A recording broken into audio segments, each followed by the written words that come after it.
Hi guys, welcome to the series where I will be doing a side-by-side comparison between using visual scripting with Bolt and traditional scripting with C# for your Unity projects.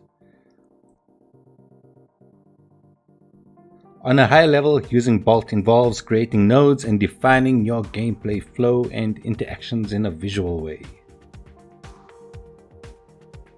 C# on the other hand involves furiously typing away at your keyboard to write a ton of complex code that is very difficult to grasp and master, or at least that's what the perception is. I find writing code to be easier than the visual scripting alternatives. Having said that, I intend to do an honest side-by-side comparison between using Bolt and C# so you can decide for yourself what is best for you. We'll catch you in the next video where we will install Bolt.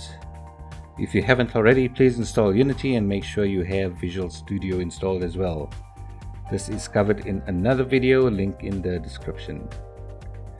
If you are completely new to Unity development, please consider looking at my series on Unity Playground.